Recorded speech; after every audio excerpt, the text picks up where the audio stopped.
The Victorian government has agreed what's believed to be a record settlement to a survivor of child sexual abuse at a primary school in Melbourne's southeast.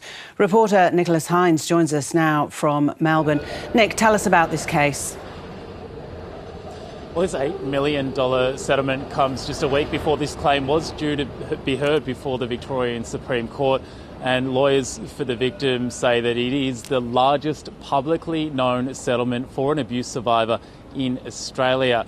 They say it's the end of a decades-long journey for this man who suffered this abuse while he was a student at the Beaumaris Primary School in Melbourne southeast back in the 60s and 70s during a really horrible time at that school where a whole generation of students suffered abuse at the hands of a range of pedophile teachers at the school.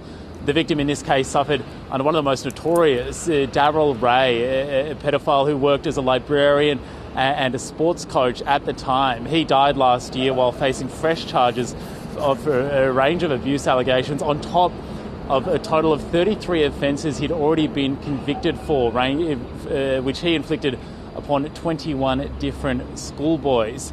The Beaumaris Primary School incidents back in the 60s and 70s, of course, the case of a major public inquiry here in Victoria earlier this year, which found that there were appalling and systemic failures within the education department in the way it handled these instances of abuse, in some cases moving the teachers around from school to school where further abuse occurred. This settlement is just the latest in a whole range of different fallouts from that report.